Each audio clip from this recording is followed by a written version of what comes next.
Baik, assalamualaikum warahmatullahi wabarakatuh.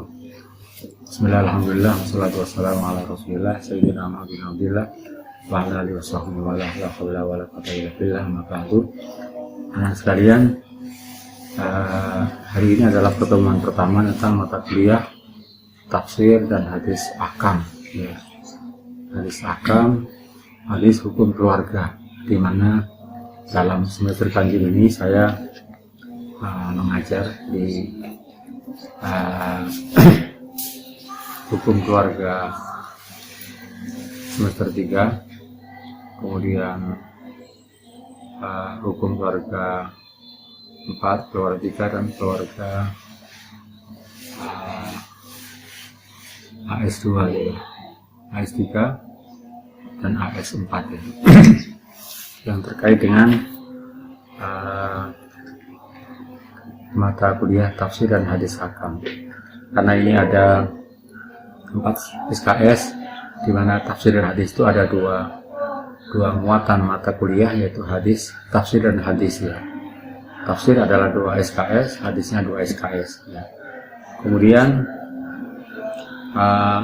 ayat-ayat yang terkait dengan akhwalus syakhsiyah adalah dalam SAP-nya adalah, pertama adalah hari ini kita bicara tentang hukum khitbah dan hak mahar istri, yaitu kita akan bicarakan tentang Al-Quran surat Al-Baqarah ayat 235 sampai 237.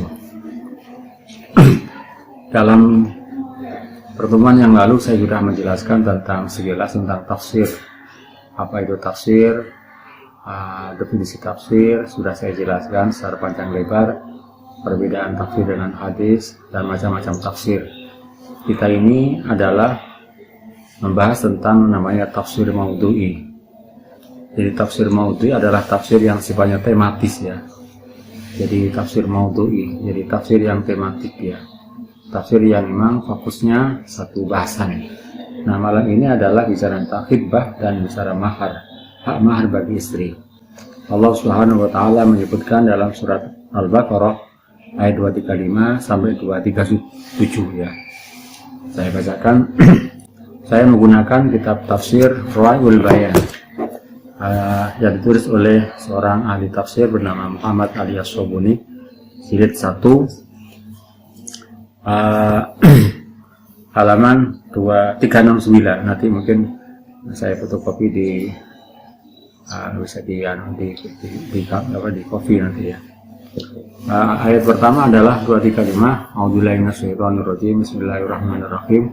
Wala junaka 'alaikum fi ma'aratu bi khidwatin nisa'i aw aqdamtu fi anfusikum alimallahu annakum satkurunahunna walakin la tu'aituna sirran ila an taqulu qawlan ma'rufa wala ta'zimu tan hatta yuqal kitabu ajalah wa'lamu annallaha ya'lamu ma anfusikum fahdharu wa'lamu annallaha ghafurur rahim. Ayat 36. Wala junaka 'alaikum in talaqtumun nisaa ma lam tamassuhunna wa taqridu lahunna fariidah wa matu ambusi qadaru wal muqtiri qadaru wa ta'ambil marhaqqan al muqsinin. Ayat 37, wa in talaqtumuhunna min qabli an tamassuhunna wa qad faratum lahunna fariidah fa nisma faratum illa ya'funa ya'falati bi qalbin nikah wa antaqu aqrabu taqwa wa la tamsahu fadla bainakum innallaha bima ta'maluna basir. Sesuai dengan tema bahasan kita adalah tentang hukum khitbah ya. Khitbah itu dari khotbah yaktubu, ada khotbah yaktubu khutbatan, ada khotbah yaktubu khitbah. Jadi khutbah dengan khitbah beda. Kalau lihat di dalam kompilasi hukum Islam sebagai sebuah referensi buku panduan yang dipakai oleh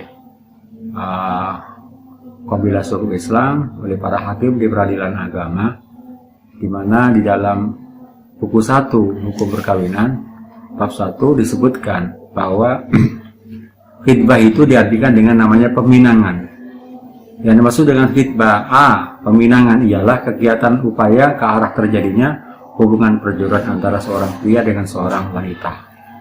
Nah, itu dari segi makna perminangan ya, makna khitbah dalam bahasa Indonesia disebut dengan peminangan.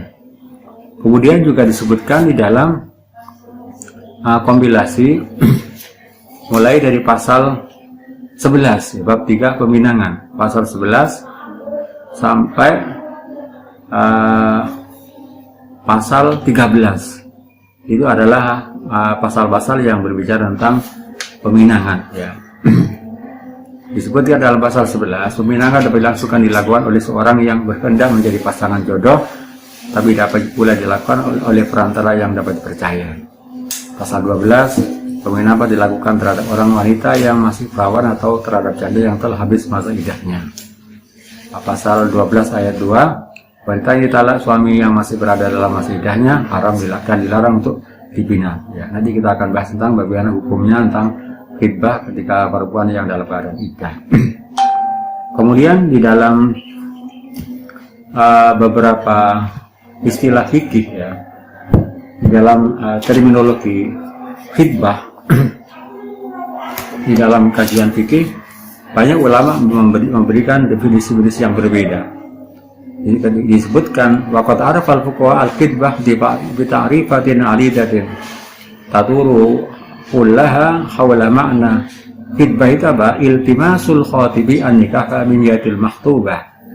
Jadi khitbah itu diartikan bahwa iltimas, permintaan orang yang melamar an-nikah untuk melakukan untuk akan melaksanakan pernikahan min yatil maktubah, dari sisi orang perempuan yang dilamar. Kemudian Syekh Abu Zahra memberikan definisi bahwa khitbah adalah talabur rajuli yatamra'atin muayyanatin litazawuzi biha. Jadi khitbah adalah permintaan seorang laki-laki kepada perempuan tertentu untuk diajak menikah ya. Wa taqaddum ilaiha, dan sebagai sebuah permulaan untuk menuju kepada perempuan yang akan dilamar tadi itu. Wal khitbah idan fi nadri syari. Jadi khitbah dalam pandangan hukum ya, yang digariskan Allah dan Rasulnya adalah mujarradu tolabin qad yaqbalu wa qad yarfud ya, qad yuqbalu wa qad yarfud ya. Sekedar hanya sebuah permintaan, di mana khitbah itu kadang-kadang diterima juga kadang-kadang ditolak ya. Walidha karena ghairu mulzimatin syar'an li ayyumin tarafaini. Oleh karena itu khitbah itu tidak ada sebuah keharusan, tidak mempunyai implikasi hukum, secara hukum dari kedua belah pihak ya. Artinya apa? Artinya orang boleh menerima dan juga boleh menolak ya. Itu adalah makna khitbah. Bahkan disebutkan wal khitbatu muqaddimatun lizawaj. Khitbah adalah sebuah pengantar, pendahuluan untuk memasuki pada arah untuk menuju perkawinan. Wa hiya fatratun tamhidiyatun jayatun lahu. Jadi khitbah adalah sebuah masa transisi, tamhidiyatun sebagai permulaan, pendahuluan, jayidatun lahu yang sangat baik bagi sebuah perkawinan ya. Yurja yatahaqqaqu fiha ilti'amun wa sijabun bain khatibaini, di mana dengan khitbah ini diharapkan bisa mewujudkan ya iltiwa'umun ya, wal insijabun, adanya insijam itu adanya kesepakatan ya, keserasian, adanya kesamaan ya di antara dua orang yang sedang melaksanakan khitbah, antara orang yang melamar dan perempuan yang dilamar ya. Itu adalah walakin yang bagi, tapi selayaknya ayati madalika, bahwa khitbah itu akan sempurna fi khututi maros sama syari'u duna ifratin wala taqlidin, di mana khitbah itu dalam batasan-batasan yang digariskan oleh aturan-aturan Allah dan Rasulnya. Itu adalah definisi khitbah secara dalam perspektif fuqaha ya. Kemudian saya akan menjelaskan tentang at-takhlil al-lafzi, jadi analisis dari segi makna etimologi, jadi makna bahasa. Allah menyebutkan dalam ayat 235 ini, wala junaka 'alaikum fi ma'aratum bi khitbatin nisa. Wala junaka, ay wala isma, tidak berdosa, 'alaikum bagi kalian semuanya, fi ma'aratum, terhadap apa yang aratum itu at-ta'rif. Jadi saya akan menjelaskan dari segi makna bahasa. Ta'rif itu apa? At-ta'rif al-ima wa talwi ya. Jadi maknanya adalah memberikan semacam sindiran. Jadi memberikan makna sindiran, talwih ya. Jadi tidak secara langsung ya. Itu mana ta'rif ya. Al-ima wa talwih. Jadi memberikan makna isyarah atau sindiran min ghairi kasfin aw idhari, dengan tanpa menyingkap, tanpa membuka, tanpa terang-terangan. Itu namanya adalah at-ta'rif ya. Wa huwa antufhima al-mukhatab bima turidu bidarbi min al-isyarah biduni tasrih ya. Jadi ta'rif itu adalah memberikan pemahaman ya kepada orang yang melamar ya dengan apa yang ia inginkan ya. Itu adalah makna ta'rif ya. Wala junaka 'alaikum fi ma'aratum min khidbatin nisa ya. Kemudian disebutkan wa ta'rid khilafut tasrih ya. Ta'rid itu adalah lawan daripada tasrih. Jadi tasrih itu adalah eksplisit, kalau ta'rid adalah implisit ya, secara tidak langsung. Kalau tasrih itu eksplisit, bahasa yang terang-terangan ya. Wa ta'rid fil khidbatil mar'ah, adapun ta'rid jadi bahasa simbolik, bahasa sindiran dalam melamar perempuan, ayatakallama bi kalamin yashbihu khidbata wa yusarifu bi ayyakul ya. Jadi yang dimaksud dengan khidbah melamar perempuan adalah seorang berbicara dengan kata-kata yang menyerupai ya. Yashbih khidbata, yang menyerupai untuk melamar perempuan itu, tapi tidak mengatakan secara jelas, secara terang-terangan ya. Ini adalah makna ta'rif ya. Wala junaka 'alaikum fi ma'arafin, tidak dosa bagi kalian semuanya terhadap apa yang saudara katakan secara sindiran ya. Min khidbatin nisa'i, melamar perempuan, au aknantum. Jadi apa makna aknantum? Ai sataratum au admartum. Jadi aknana itu maknanya sataro au admaro, menyimpan ya. Wal iknan asirru wal khafa. Jadi makna iknan itu adalah sirru, rahasia, samar ya. Itu makna aknantum. Au aknantum fi anfusikum, atau Anda menyamarkan, merahasiakan di dalam diri kalian semuanya.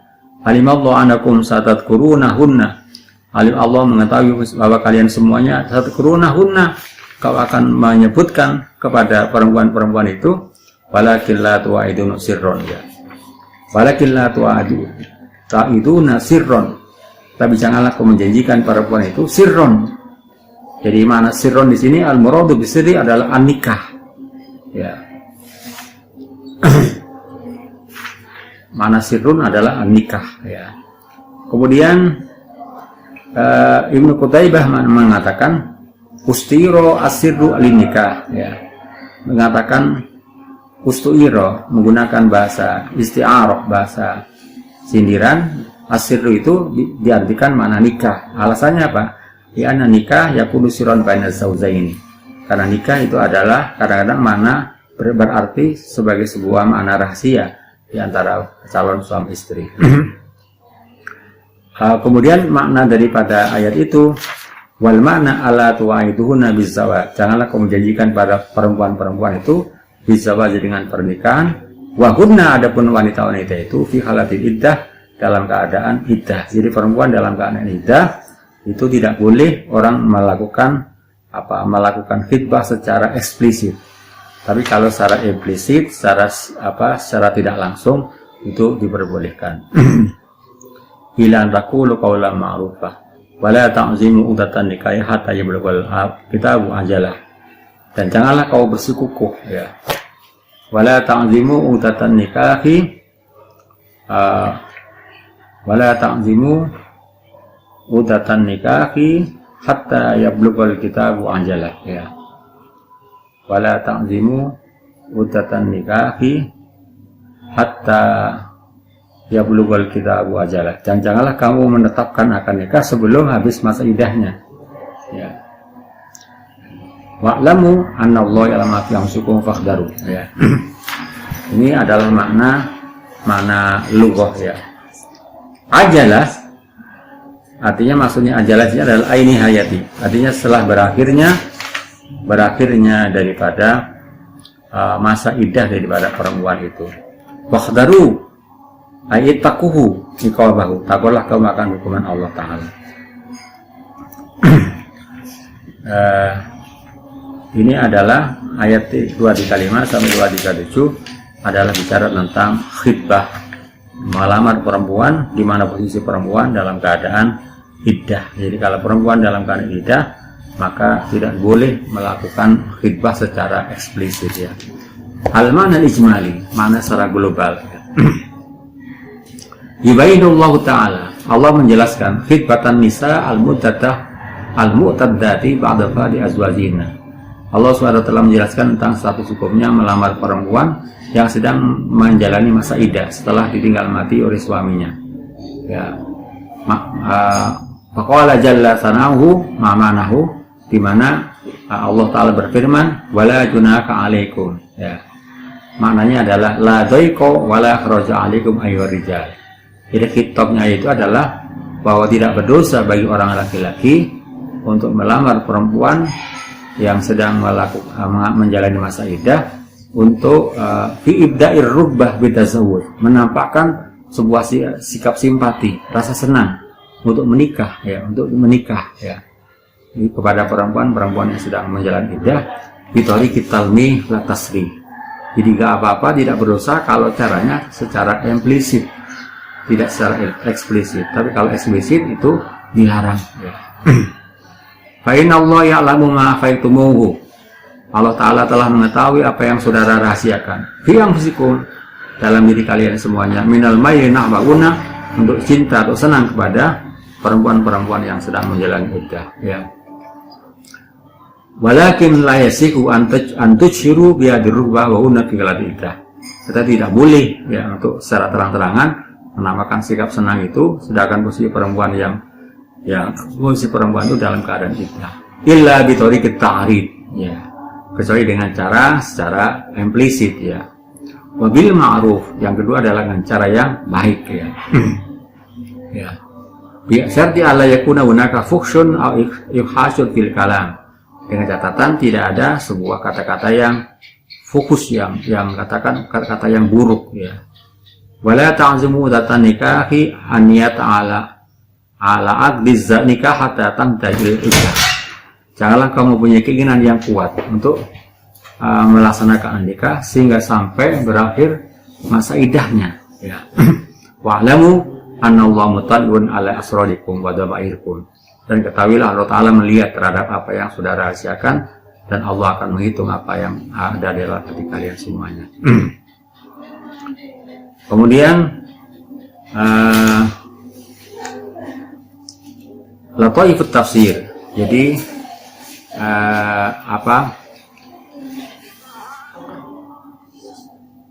hal-hal yang berikutnya adalah al-ahkamu syar'iyyah. Jadi hukum-hukum yang dikandung di dalam ayat 235 sampai 237. Pertama, al-hukmul awal ma huwa hukmul khitbatin nisa. Bagaimana hukumnya melamar perempuan ya. Ma huwa hukmul khitbatin nisa. Bagaimana status hukumnya melamar wanita ya. Artinya melamar wanita dalam keadaan menjalani masa iddah ya. An-nisa'u fi khilbati, wanita dalam perempuan, tentang hukum melamar perempuan dalam keadaan iddah itu ada 3 macam. 1, allati tajuzu khitbatuha ta'ridun wa tasrihan. Jadi bahwa boleh melamar perempuan baik secara eksplisit maupun secara implisit ya, di mana perempuan itu wa yallati laisat fi ismati ahadin minal azwaj. Perempuan itu tidak dalam perlindungan, artinya tidak dalam ismah, perlindungan orang lain. Artinya perempuan itu bukan menjadi perempuan yang sedang menjalani masa iddah, atau tidak perempuan sedang dilamar orang, atau bukan perempuan itu bukan menjadi istri orang. Itu boleh ya, baik secara eksplisit maupun secara implisit. Yang kedua, ya, alasannya apa? Li'annahu lamma jaza nikahuha jazat khitbatuha. Ada sebuah kaidah, ketika perempuan itu boleh dinikahi, maka boleh dilamar. Ya. Asal yang kedua, bahwa perempuan yang tidak boleh dilamar, baik secara eksplisit maupun secara implisit, yaitu adalah perempuan allati fi ismati zauziyah. Jadi perempuan yang dalam perlindungan, ya, hubungan suami istri. Ya. Artinya apa? Bahwa perempuan itu masih ada ikatan suami istri. Ya. Jadi kalau orang sedang masih ada ikatan suami istri, atau memang perempuan itu mungkin sudah dilamar orang lain, ya, ini juga tidak boleh. Layak tu ahadukum ala khitbati akhi. Fa in khitbataha, maka sungguhnya melamar perempuan yang di bawah perlindungan orang lain, baik dia sebagai statusnya sebagai istri orang, atau orang itu perempuan itu sudah dilamar, atau perempuan itu sedang dalam masa iddah. Ya, kalau dilamar, fa in khitbataha, apabila melamar perempuan tadi itu, wa ya fi ismatin akhar, perempuan itu dalam perlindungan orang lain, ifsadun lil alaqah azawjiyah, bisa merusak hubungan sebagai suami istri, ya. Wa huwa haramun, dan itu hukumnya adalah haram. Istilahnya sekarang ada apa? Pelakor atau perempuan yang perempuan lelaki orang, ya, apa peminor, ya, itu tidak boleh, ya. Wa kadzalika hukumul mutallaq rasiyan fa inna hukumil mankuhah. Demikian juga perempuan itu, ketika perempuan status hukumnya adalah perempuan yang sedang dicerai, yang sedang ditalak, talak ros'i. Talak ros'i itu artinya ba'in sugro, talak satu, atau talak dua, di mana perempuan itu dalam masa iddah. Itu juga tidak boleh. Kenapa? Karena mantan suaminya adalah yang punya hak untuk melaksanakan rujuk selama perempuan itu dalam masa iddah, ya. Jadi dalam kondisi perempuan yang sedang menjalani iddah, ya, mutallaqah, perempuan yang dicerai, baik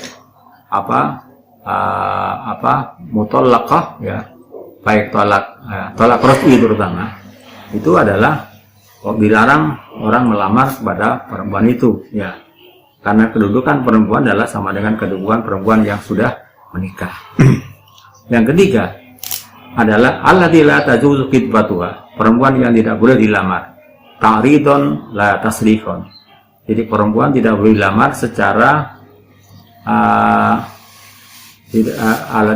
perempuan yang boleh dilamar ta'rid secara implisit, secara sindiran, ya, dengan bahasa-bahasa metafor, bahasa kiasan. La tasrihan, tidak secara terang-terangan. Jadi perempuan yang boleh dilamar secara tidak terang-terangan, secara simbolik, ya. Waya al-mutatatu fil wafat, perempuan yang sedang menjalani masa iddah karena apa? Iddahnya dan iddatul wafat, ditinggal mati daripada suaminya. Dan itulah yang disyaratkan oleh ayat Al-Qur'an, ya wala junaha 'alaikum fi ma'aratu min khitbatin nisa. Jadi ayat ini adalah bicara tentang perempuan yang sedang menjalani iddah, di mana perempuan itu menjalani iddah atas kematian daripada suaminya. Nah, posisi perempuan yang sedang menjalani masa iddah karena tinggal mati suaminya itu adalah sama dengan perempuan yang sedang menjalani masa iddah, ya, sama dengan orang perempuan yang ditalak 3. Wa misluha al-muttatatul al-ba'in al-mutalaq salasan. Jadi perempuan yang ditinggal mati suaminya posisinya adalah sama dengan perempuan yang sedang mengalami masa iddah karena menjalankan talak ba'in kubro, ya. Fa yajuzu at-ta'ridu laha duna tasrih, ya. Itu adalah boleh secara sindiran tapi tidak secara eksplisit. Itu adalah hukum yang kedua. Kemudian hukum yang pertama, al-hukmu tsani, hukum yang kedua, halin nikah fil yatisaqin am fasidun. Bagaimana kedudukan orang yang menikah di mana perempuan itu posisinya dalam keadaan nikah, dalam keadaan masa iddah. Jadi belum masa iddah orang itu melaksanakan nikah. Nah, kalau orang perempuan yang menjalani masa iddah Ya, kalau perempuan dicerai misalnya, mutallaqat, maka yang dilihat adalah putusan dari peradilan. Ya. Kita harus bicara aspek legal standingnya. Jadi perempuan yang dicerai kemudian kan mendapatkan akte cerai dari pengadilan, maka di sana ada tanggal putusannya. Ya. Bukan berarti orang sudah siwang-siwangan itu dihitung sebagai masa iddah. Kenapa? Karena kita bicara aspek legal formal, bahwa ikrar talak yang sah adalah ikrar talak yang diucapkan di hadapan hakim sidang pengadilan agama, dan di sana akan muncul sebuah putusan, tanggal dikeluarkannya daripada putusan peradilan itu. Nah, perempuan ketika dalam masa iddah itu melaksanakan nikah, bagaimana hukumnya? Apakah nikahnya itu sah atau nikahnya fasid? Ada namanya pernikahan yang sah, ada pernikahan yang fasid. Kalau pernikahan yang sah adalah pernikahan yang memenuhi syarat dan rukunnya. Kalau pernikahan yang fasid, ketika pernikahan ada salah satu syarat yang tidak terpenuhi, ada yang cacat, apa yang dikatakan namanya fasid, rusak. Ya.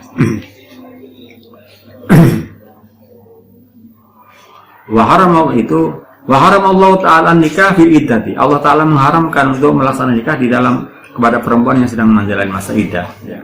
Wa wajaba at-tarabbus 'ala zawja, dan Allah mewajibkan untuk menunggu ya, kepada pihak istri, sawang kana zalik bidat talak aw idil wafat, ya. Baik perempuan itu dalam keadaan iddahnya karena dicerai atau karena iddah ditinggal mati suaminya. Allah menyebutkan wala ta'zimu tatnihat ya bu kitab ajalah. Itu adalah larangan tentang menikah perempuan dalam keadaan iddah, ya. Wattafaq ulama al-annal aqda fasidun. Jadi para ulama sepakat ketika perempuan sedang menjalani masa iddah, baik iddahnya karena ditinggal mati suaminya atau karena iddahnya perempuan yang dicerai, maka ketika perempuan itu melaksanakan nikah, maka nikahnya adalah fasid, ya, dan harus difasah. Bagaimana cara memfasahnya? Nah, kita bicara legal standing, ya. Jadi hukum formal ketika ingin memfasah sebuah perkawinan, maka harus mengajukan ke pengadilan, ya. Bukan melakukan fasah secara liar, ya. Jadi mengajukan fasah ke pengadilan, nanti akan disidang argumen-argumen alasan-alasannya, ya. Itu kalau kita bicara aspek hukum formal, ya. Jadi para ulama sepakat wattafaq ulama anal aqda fasidun. Jadi akad nikahnya ketika perempuan masih dalam keadaan kok melaksanakan akad nikah, maka akad nikahnya menjadi fasid. Wajib fasku, dan harus difasah. Ya. Wa idza aqada 'alaiha, apabila seorang suami melaksanakan nikah kepada perempuan yang sedang menjalani masa iddah, wa bana biha, dan membangun rumah tangga dengan wanita perempuan yang sedang menjalani masa itu, fusikan nikah, maka nikahnya dipasah, ya. Wa hurimat 'ala ta'bid, ya. Bahkan Imam Malik dan Imam Ahmad mengatakan hukumnya haram untuk selamanya, ya. Alasannya apa? Jadi perempuan yang sedang masa iddah kemudian dia melaksanakan akad nikah, menurut Imam Malik dan Imam Ahmad dia haram untuk selamanya menikah bagi perempuan itu. Fala yaqilu nikahu abatan indahuma, ya. Dasarnya apa? Adalah putusan dari Umar bin Khattab. Liqadal Umar radhiyallahu anhu, ya. Karena alasannya apa? Dia nabi istahalla ma la yakullu faqib bermali. Kan orang itu menghalalkan sesuatu yang diharamkan oleh Allah Taala, maka diberi sanksi hukuman untuk diharamkan bagi dia untuk melaksanakan melaksanakan akad nikah. Itu disamakan, kedudukannya sama dengan orang yang membunuh, ya. Al-qatil, orang yang membunuh itu dia tidak mendapatkan hak waris, ya. Jadi putusan Umar itu mengatakan bahwa orang yang sedang masa iddah kemudian dia nekat nikah, ya, belum habis masa iddahnya, maka dia tidak boleh menikah untuk selamanya. Alasan Umar adalah sama dengan orang yang membunuh, ya. Bahwa dengan membunuh itu dia tidak mendapatkan hak waris, ya. Kemudian Imam Asy-Syafi'i dan Abu Hanifah mengatakan yufsahu an-nikah, nikahnya dipasah. Jadi kalau mengajukan pasah ke pengadilan, bukan nikah, bukan pasah secara liar, ya. Fa idza kharajat min al-iddati, apabila perempuan sudah keluar habis masa iddahnya, kanalah agitu khatiban milal khutta. Jadi dia, ya, orang akad tuan melamar, ya. Khatiban, jadi orang melamar lagi. Walam yu'abbad at-tahrim. Jadi menurut Imam Asy-Syafi'i bahwa walaupun dia itu sudah melaksanakan nikah dalam masa iddah, haramnya bukan haram abad, tapi haram akad. Ya. Alasannya apa? Wala yu'abbad at-tahrim, bukan haram untuk selamanya. Berbeda dengan Imam Malik dan Imam Ahmad dan juga Umar bin Khattab. Alasannya apa? Li'annal asla anna la tahrum. Ya. Alasan Imam Syafi'i dan Imam Malik mengatakan karena hukumnya asal bahwa perempuan itu adalah tidak haram illa bidalil minan kitab au sunnatin au ijma'. Ya. Itu alasannya Imam Syafi'i dan Imam Abu Hanifah. Bahkan Imam Syafi'i mengatakan wa qalu inna zina a'dhamu minan nikah fil iddah. Ya. Bahwa zina itu lebih besar daripada pernikahan. Bahwa zina itu lebih besar dosanya daripada ketika dia menikah dalam keadaan masa iddah. Fa idza kana zina la yuharrimu alaihi tahriman wa abadan. Jadi kalau Imam Malik dan Imam Ahmad mengatakan menjadi haram mu'abbad, tapi kalau Imam Syafi'i adalah haram akad. Ya. Bahkan disebutkan bahwa manukil al-Umar faqad sabata ruju'anhu. Jadi Umar itu justru mencabut kembali putusan hukum yang telah dijatuhkan kepada perempuan yang sudah menjalani masa iddah kemudian menikah, ya. Di mana mau memberikan putusan haram selamanya, tapi ternyata putusan Umar itu adalah dibatalkan. Berikutnya adalah al-hukmur rabi'u, hukum yang keempat. Halil mut'atu wajibatun likulli mutallaqatin. Apakah memberikan mut'ah? Jadi ada istilahnya mut'ah, ya. Yang ketiga adalah al-hukmu salisu ma huwa hukmul mutallaqah qabla dukhul. Bagaimana hukumnya perempuan yang dicerai sebelum dukhul, sebelum melakukan hubungan sebagai suami istri, ya. Ya, misalnya orang nikah ternyata salah nikah terjadi semacam konflik keluarga sehingga tidak sempat melakukan sebagai hubungan suami istri, ya, sewang-sewangan misalnya. Perempuan pulang ke rumahnya, lelaki pulang ke rumahnya, ya bagaimana kalau perempuannya dicerai kemudian belum melakukan hubungan sebagai suami istri, ya. Waddokat al-ayatul karimah mutallaqah. Ayat-ayat 235 dan 237 itu menjelaskan tentang beberapa kedudukan posisi hukum perempuan-perempuan yang dicerai, ya. Wa dzakarat anwa'ahunna, dan menjelaskan beberapa macam-macam perempuan yang dicerai. Satu, mutallaqatun madkhulun biha, ya. Perempuan yang dicerai dan sudah melakukan hubungan sebagai suami istri. Musammalah al-mahrum, maka dia berhak mendapatkan mas kawin sebagaimana yang telah ditentukan, ya. Kalau sudah dukhul, maka perempuan yang dicerai itu berhak mendapatkan secara utuh mas kawin yang dijanjikan oleh suaminya, ya. Yang kedua, mutallaqatun ghairu madkhulin biha, perempuan yang dicerai yang belum melaksanakan hubungan suami istri, wala musamma lahal almar, ya. Dan tidak menentukan, ya, tidak menentukan bagi perempuan itu maharnya, ya. Yang ketiga adalah mutallaqatun ghairu madkhulin, perempuan yang dicerai yang belum melakukan hubungan sebagai suami istri, ya. Faqad faradalah almarhu, tapi suaminya telah menentukan mas kawinnya, besar kecilnya mas kawin, ya. Mutallaqatun madkhulin biha, perempuan yang dicerai yang sudah melakukan dukhul, melakukan hubungan suami istri, wa ghairu mafrudin, dan tidak ditentukan perempuan itu tentang mas kawinnya, ya. Nah, itulah yang dijelaskan di dalam ayat 235 sampai 237, ya. Kemudian fal'ula, ya,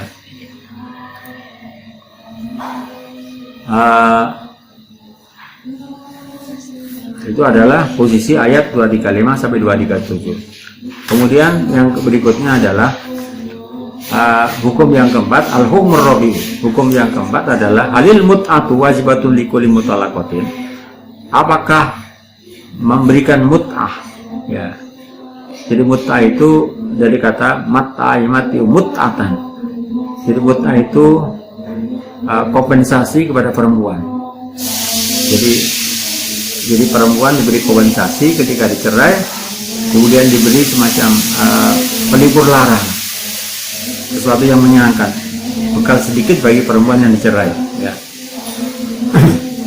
Halil mut'atu, apakah mut'ah itu bekal sedikit yang diberikan kepada perempuan yang cerai itu wajibatun, adalah merupakan sebuah keharusan likuli mutalaqatin, bagi perempuan yang cerai ya. Ketika misalnya suami seorang laki-laki yang mencerai perempuan, di sini apakah memberikan mut'ah, berikal sedikit atau kompensasi kepada perempuan itu hukumnya wajib atau tidak bagi setiap perempuan yang cerai. Padahal ada qaul ta'ala wa mati'un 'alal musi qadaru wa 'alal muqtiri qadaru. Ya. Kalau kembali pada ayat ini ya, wa mati'un 'alal musi qadaru wa 'alal muqtiri qadaru, berilah mut'ah pada perempuan-perempuan yang cerai, 'alal musi, bagi orang yang memang mempunyai katakan keleluasan dalam masalah uang ya, wa 'alal muqtiri qadaru, juga bagi orang yang tidak mampu ya. Jadi perintahnya mati'uha, ini amar. Nah, dari situlah maka ada ulama mengatakan ala wujubil mut'ah, bahwa mut'ah itu hukumnya wajib bagi perempuan yang dicerai qoblal masih wa qoblal fardi, baik perempuan itu belum melakukan hubungan sebagai suami istri atau juga belum ditentukan mas kawinnya ya. Pokoknya talafal fuqaha halil mut'al wajibatu likul mutalaqah, apakah pemberian mut'ah itu wajib bagi perempuan yang cerai?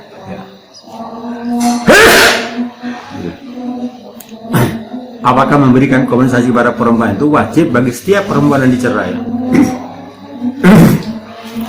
Ini dari perspektif fikih, karena nanti di dalam praktek di peradilan semuanya adalah bertumbuh kepada putusan hakim. Nanti hakimnya akan mempertimbangkan.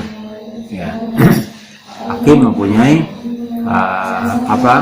kewenangan untuk menentukan ya tentang pemberian mut'ah kepada perempuan yang cerai.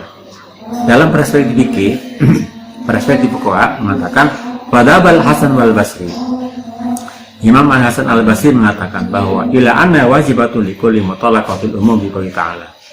Imam Hasan Al Basri mengatakan bahwa mut'ah itu wajib bagi setiap perempuan yang dicerai ya. Jadi secara umum mengatakan wajib, baik laki-lakinya orang yang mampu atau yang tidak mampu, atau perempuan itu misalnya sebelum perempuan yang dicerai sebelum melakukan hubungan suami istri sudah ditentukan mas kawinnya tidak, tetap hukumnya adalah wajib ya. Alasannya apa? Bil umum di qouli ta'ala, karena melihat kepada umumnya atau generalnya ayat tentang walil mutallaqati mata'un bil ma'ruf haqqan 'alal muttaqin. Dari ayat ini Imam Hasan Al Basri mengatakan bahwa perempuan yang dicerai wajib suami untuk memberikan mut'ah ya. Ini adalah dalam pandangan fuqaha. Wa qala Malik, Imam Malik mengatakan inna mustahabbatul jami' wa laysat wajibatan ya. Bahwa mut'ah itu hanya dianjurkan bagi perempuan yang dicerai, baik sudah ditentukan mas kawinnya ketika nikah atau tidak, ataupun ya, atau sebelum dukul atau setelah dukul, hukumnya adalah sunnah, dianjurkan. Jadi mustahab artinya dianjurkan ya. Alasannya apa? Kembali kepada ayat haqqon 'alal muttaqin, menjadi hak bagi orang-orang yang bertakwa, wa haqqon 'alal muhsinin, dan berhak menjadi hak bagi orang-orang yang memperbuat baik ya.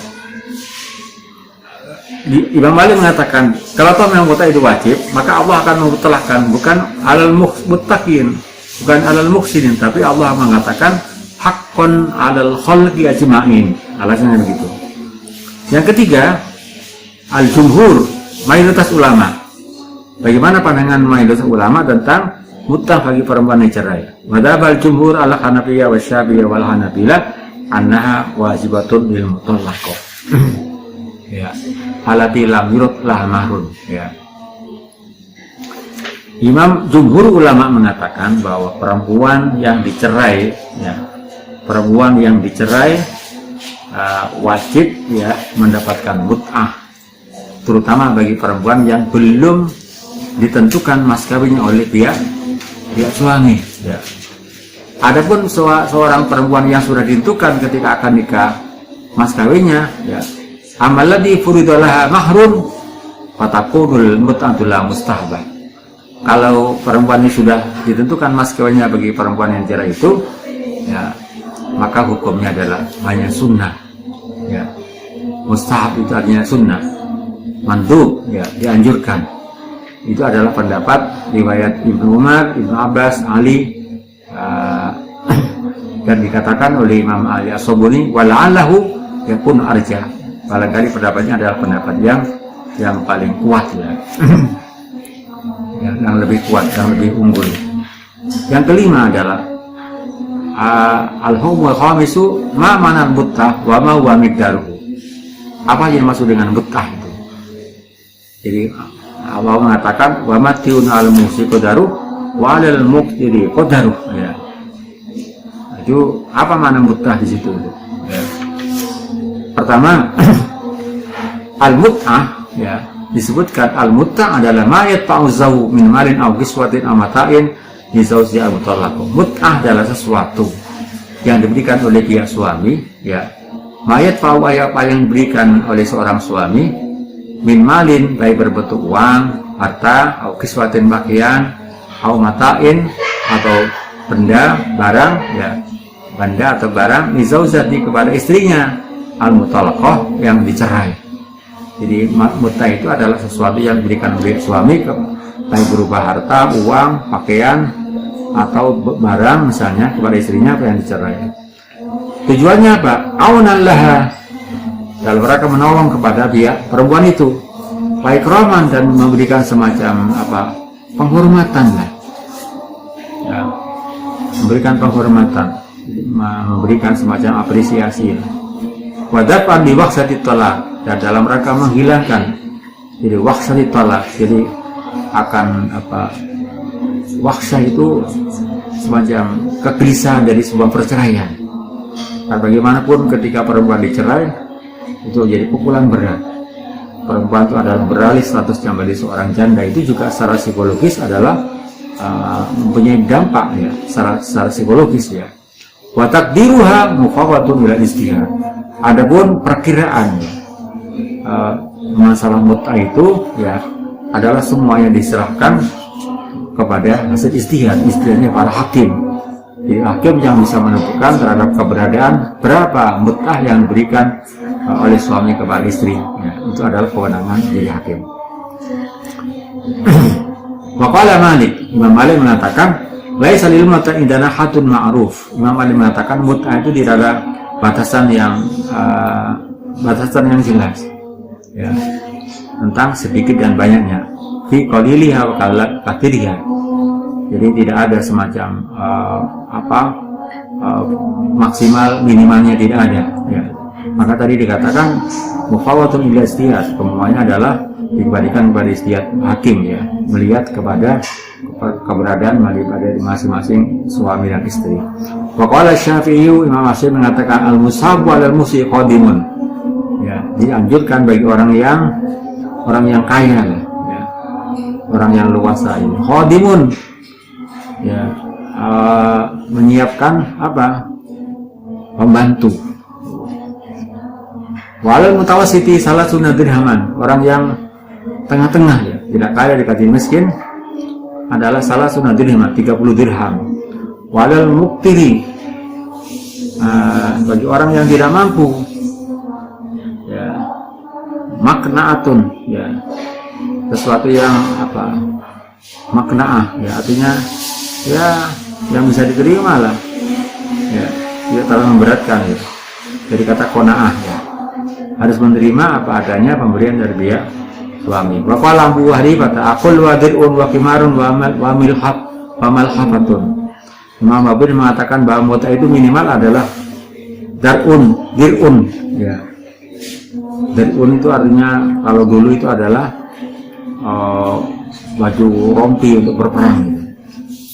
Khimar ya, khimar ya, khimar itu apa ya, apa, khimar penutup ya, ya, yang pakaian yang menutupi bagi perempuan. Wa malhafatun, milhafah, selimut ya.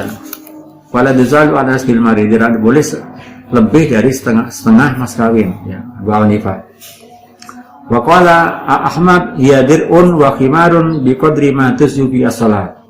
Mama mengatakan bahwa mut'ah itu adalah dir'un, jadi baju rompi ya, wa khimar, jadi pakaian yang bisa menutupi pada tubuh perempuan biqadri madus bisalah, menurut diperkirakan hal-hal yang atau bisa mencukupi untuk melaksanakan sholat. Ya. Warukila anhu, ada pendapat lain ya yang dikutip dari Imam Ahmad mengatakan bahwa mut'ah itu biqadri yasari zauji wa aisari, bergantung kepada kaya dan miskinnya daripada seorang suami. Wahya muqaddaratun bistihadil hakim, dan mut'ah itu adalah muqaddaratun, ditentukan oleh istihad seorang hakim. Jadi hakim lah yang lebih arif untuk menentukan besaran mut'ah bagi perempuan yang dicerai dalam yang dicerai tadi itu mutallaqat ya. Kemudian apa poin-poin daripada ayat 235 dan 237 di dalam tafsir As-Subun ini? Ada beberapa 5 poin ya. Pertama, matur situ ilail ayat. Jadi ayat 235 237 itu memberikan beberapa petunjuk. 1. Jawazut ta'rif fi khidmatil mutatah min al-wafat wa min talaqil bain. Bolehnya orang at-ta'rif mengungkapkan bahasa sindiran. Jadi bahasa metafor, bahasa kiasan. Fikir batil mutatah, ketika melamar perempuan sedang menjalani iddah minal wafati karena tiga mati suaminya, wa min talaqil bain, dan tolak bain. Jadi tolak bain sugro artinya tolak 1 atau tolak 2. Ya. Boleh secara implisit ya. Yang kedua, hurmatu aqdi nikah alal mutaddati, diharamkan melaksanakan nikah bagi perempuan yang sedang melaksanakan menjalani masa iddah. Fi haladil aqdi, fi haladil iddah, di dalam keadaan iddah. Bahkan tadi dikatakan bahwa Imam Ahmad, Imam Malik dan Imam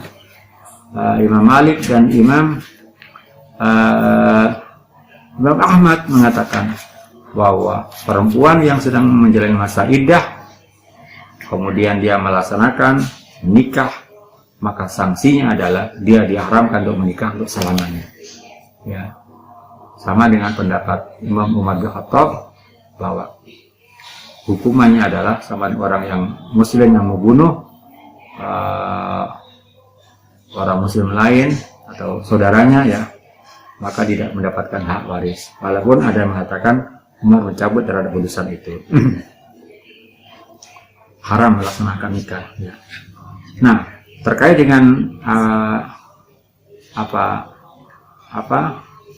masa iddah ya, kalau kita bicara hukum formal adalah bergantung pada akta cerai ya. Untuk menentukan habis dan tidaknya masa iddah adalah bergantung pada putusan dari surat cerai dari pengadilan. Yang ketiga, al-mut'atu wajibatun likulli mutallaqatin lam yadkhul la mahrun, bahwa memberikan mut'ah itu wajib bagi perempuan yang dicerai yang belum ditentukan mas kawinnya, yang belum disebutkan bagi perempuan yang cerai itu ketika nikah. Wa mustahabatun, jadi kalau memang belum perempuan yang dicerai itu ketika menikah itu tidak ditentukan mas kawinnya, maka dia wajib untuk mendapatkan mut'ah ya. Wa mustahabatul li ghairiha minal mutallaqat, dan hukumnya sunnah, dianjurkan bagi perempuan yang dicerai tapi sudah ditentukan mas kawinnya ketika akan nikah. Yang keempat, ibahatu tatliqil mar'ah qabla al-masis idza kanat samata daruratun mulikhatun. Jadi diperbolehkan menjadi perempuan sebelum berkumpul, sebelum melakukan hubungan sebagai suami istri ya, apabila memang di dalam sebuah perkara itu adalah dalam rumah tangga itu ada daruratun, sesuatu yang tidak bisa tidak ya, hal-hal yang sangat emergen ya, bahwa rumah tangganya harus diakhiri ya, daruratun mulikah, tidak bisa tidak ya.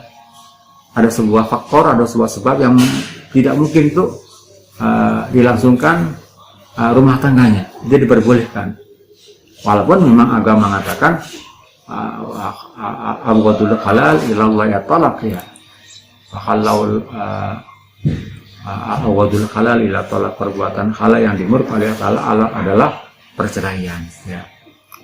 Yang kelima adalah bahwa al-mutallaqatu qabla dukhul la nisul mahri, perempuan yang dicerai sebelum melakukan hubungan sebagai suami istri dia berhak untuk mendapatkan separuh mas kawin idza kana al-mahru madhkuran, apabila mas kawin itu disebutkan di dalam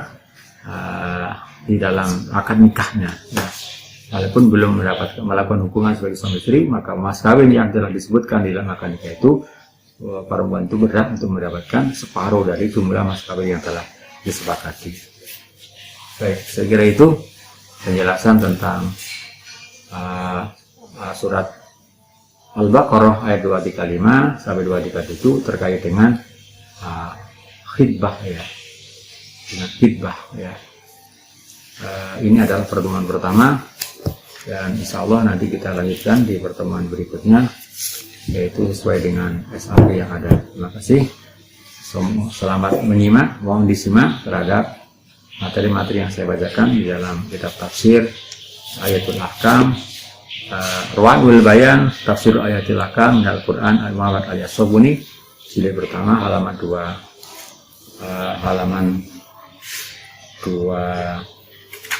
berapa ini? Halaman 27